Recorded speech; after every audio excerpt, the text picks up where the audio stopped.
Assalamualaikum warahmatullahi wabarakatuh. Saya Fenia Nesya akan mempresentasikan tugas 2, yaitu klasifikasi aktivitas manusia dalam video menggunakan model deep learning pada dataset UCF 1,1. Untuk permasalahannya dalam klasifikasi aktivitas ini itu dapat membantu dalam berbagai bidang, tapi model klasifikasi aktivitas manusia ini masih menghadapi beberapa tantangan. Yang pertama yaitu variasi gerakan yang tinggi, kemudian kualitas dan resolusi videonya jelek atau rendah, kemudian perbedaan sudut pandang dan pencahayaan. Kemudian untuk datasetnya menggunakan UCF 101 di mana jumlah videonya ada 13.000 masuk ke dalam 101 kelas, kemudian durasi videonya 1-5 detik, di datasetnya itu berbagai jenis aktivitas manusia, kemudian formatnya itu dari berbagai sumber, kemudian diproses menjadi format standar. Kemudian ini adalah link untuk mengakses datasetnya. Kemudian dataset yang saya gunakan itu ada data training, validasi, dan testing. Nah, pada data training dari 9.000 saya menggunakan 360 video ke dalam 12 kelas saja. Kemudian untuk validasinya itu dari 3.000 sekian video saya menggunakan 120 saja.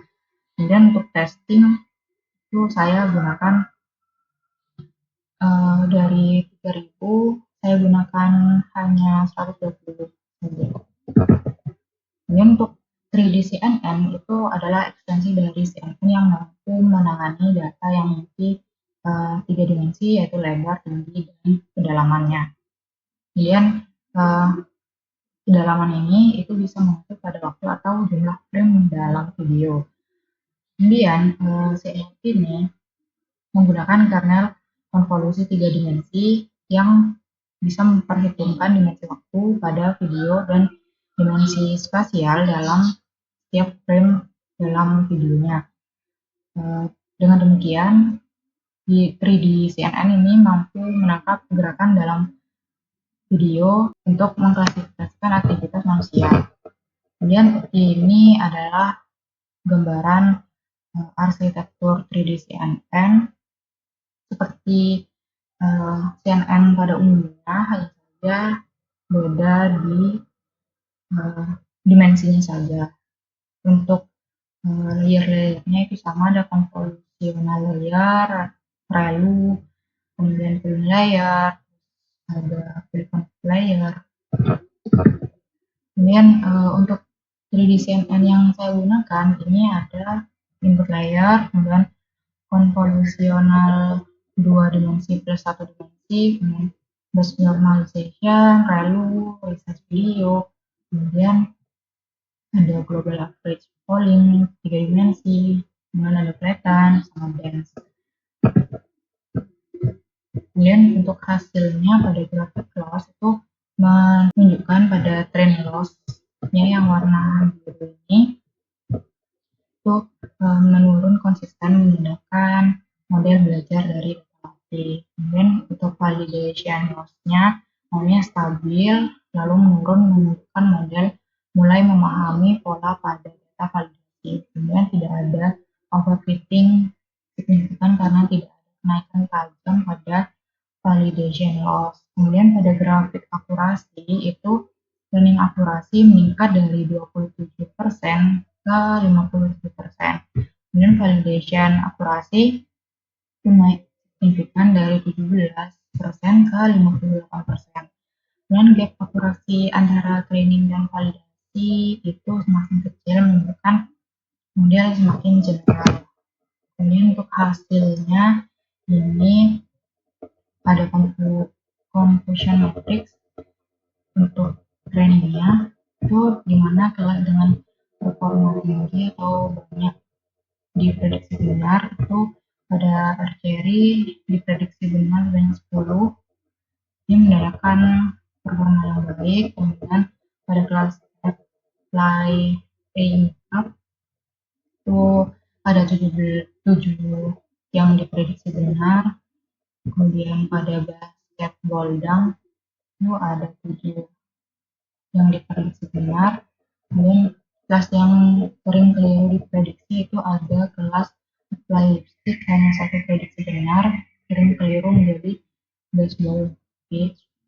Kemudian basketball, kemudian apply makeup, kemudian basketball itu tinggi prediksi salah ke arteri, basketball dunk, kemudian baseball pitch menunjukkan kebingungan antara gerakan olahraga yang kemudian untuk kelas baby crawling itu menyebar ke banyak kelas lain, bisa jadi karena pola gerakan yang kurang unik dari sudut pandang model.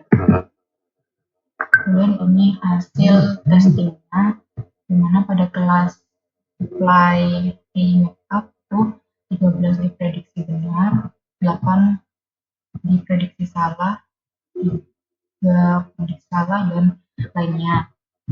Artinya model sering bingung antara apply makeup dan apply lipstick. Mungkin ini karena aksi ini secara visual itu mirip. Kemudian balance beam 17 diprediksi benar, kemudian 2 salah ke band marching, 1 ke baseball pitch, dan 3 ke bench press. Masih cukup baik, tapi terlihat beberapa kesalahan ke aktivitas dengan gerakan tubuh penuh. Kemudian yang ketiga yaitu ada basketball dunk, ada 17 prediksi benar, kesalahan sangat sedikit menunjukkan model bisa mengenali aksi ini dengan baik. Kemudian pada baby crawling hanya 10 diprediksi benar, 6 diprediksi sebagai band marching, 3 ke biking. Ini menunjukkan model kesulitan membedakan aksi baby crawling, mungkin karena kesamaan dalam gerakan atau posisi tubuh yang rendah. Kemudian kesimpulannya, model dapat melakukan klasifikasi aktivitas manusia dengan benar walaupun dengan echo sedikit, karena saya menggunakan 10 echo saja. Kemudian model dapat melakukan klasifikasi ke kelas yang benar, memiliki akurasi pada hasil training itu sebesar 55%. Hal ini menunjukkan performa model yang baik. Iya, model dapat melakukan proses klasifikasi secara otomatis dengan benar dan cepat apabila menggunakan teknik yaitu pada Google Colab secara gratis. Langsung saja kita ke coding. Kemudian ini adalah codingannya. Pertama-tama kita setup install beberapa library seperti remote zip dan TensorFlow. Kemudian selanjutnya kita import library yang digunakan di TKDM, Redang, Eclipse, dan lain-lain. Kemudian kita load dan processing datanya dengan function def list files per class. Ini membaca tiap filenya di dalam zip atau foldernya, kemudian kelas per kelas, kemudian untuk membaca file per kelasnya, dan download dari zip. Kemudian ada zip kelasnya, kemudian download datasetnya, kemudian setelah itu codingan selanjutnya ini mengambil codingan yang di atas dengan untuk mendownload datasetnya, kita masukkan link untuk download datasetnya, kemudian kita atur 12 kelas, ini split trimnya 30, validationnya 10, kemudian testnya 10%. Itu ini adalah persentase dari kayaknya di dari sekian ribu ini diambil sekian persennya, atau saya menggunakan sebanyak 160, 120, dan 120 kali testing. Setelah itu membuat fungsi untuk datanya yang terus validasi dan tes.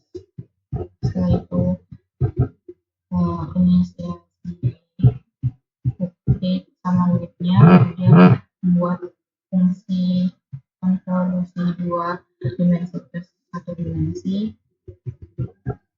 kemudian dari size video. Kemudian di sini saya menggunakan CNN 3 dimensi, dimana input shape-nya itu ada batch-nya berapa, kemudian time itu jumlah frame yang digunakan, kemudian height sama weight, kemudian channel-nya. Kemudian untuk lapisan lapis-nya sebagai seperti codingan. Setelah itu kita build frame-nya, kemudian kita plot modelnya ini layer sampai ke dance. Lalu itu kita training modelnya, model compile.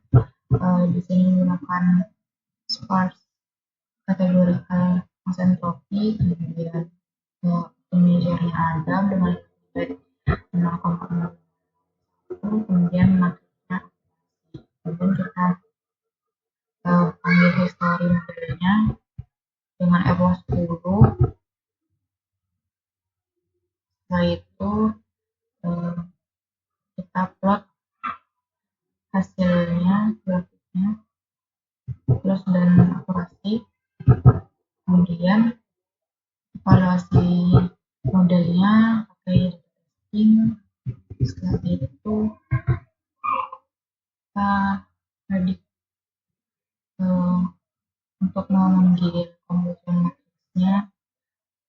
Awal-awal kita buat actual predict label-nya, kemudian upload convolution matrix, kemudian dipanggil, kemudian muncul hasil convolution matrix-nya. Kemudian ini hasil dari data testingnya, convolution matrix data testing. Kemudian membuat fungsi calculate classification matrix-nya, kemudian memanggil precision dan recall-nya. Sekian dari saya, lebih kurangnya saya mohon maaf. Wassalamualaikum warahmatullahi wabarakatuh.